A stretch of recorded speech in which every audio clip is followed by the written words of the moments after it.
En 1791, les esclaves haïtiens se soulèvent contre le système colonial français. Dirigés par Toussaint Louverture, ils combattent pour leur liberté. Les plantations brûlent, symbolisant la fin de l'oppression. Cette révolte, la seule rébellion d'esclaves réussie de l'histoire, a duré 13 ans.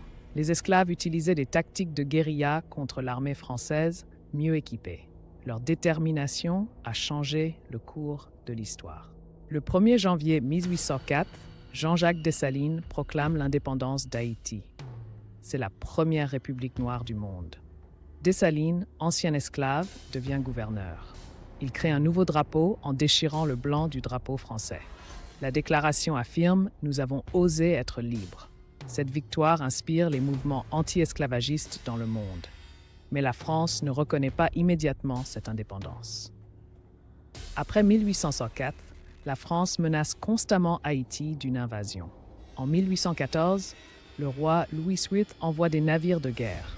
La marine française bloque les ports haïtiens, étranglant l'économie. La France exige une compensation pour la perte de ses propriétés, esclaves. Sans reconnaissance internationale, Haïti reste isolé. Ces menaces poussent finalement Haïti à négocier en 1825, sous la pression des canons français. En 1825, le roi Charles envoie une flotte de 14 navires pour forcer Haïti à payer. La France exige 150 millions de francs or, environ 21 milliards aujourd'hui. En échange, elle reconnaît l'indépendance. Les négociations sont inégales. Haïti n'a pas le choix. Le président Boyer signe sous la menace des armes. Ce traité crée une dette qui paralysera Haïti pendant plus d'un siècle. C'est un chantage économique sans précédent. Pour payer la dette, Haïti emprunte à des banques françaises à des taux exorbitants. Entre 1825 et 1947, Haïti paie l'équivalent de 21 milliards de dollars actuels. Les paiements absorbent 80% du budget national. La France réduit finalement le montant en 1838, mais le mal est fait. Cette dette injuste empêche tout développement économique.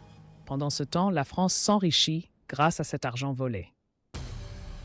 La dette condamne Haïti à la pauvreté. Les infrastructures ne sont pas construites. L'éducation et la santé sont négligées. Les paysans paient des impôts écrasants. En 1915, Haïti est si pauvre que les États-Unis l'occupent pour stabiliser ses finances. Aujourd'hui, Haïti reste le pays le plus pauvre des Amériques.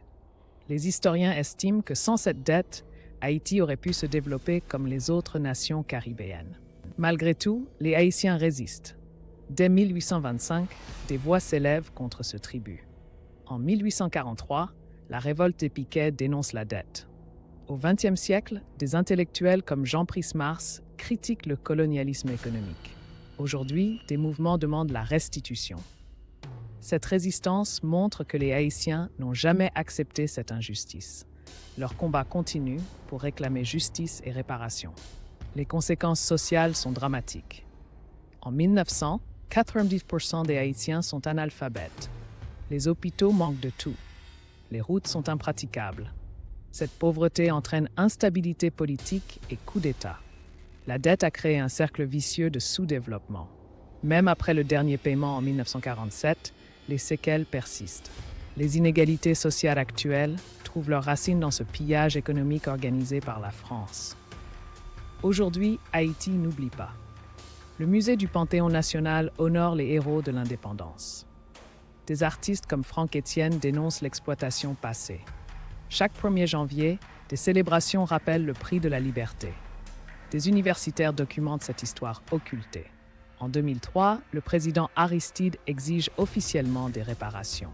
Cette mémoire vive est cruciale pour comprendre les défis actuels d'Haïti et réclamer justice. En 2023, des militants haïtiens et français lancent une pétition pour des réparations.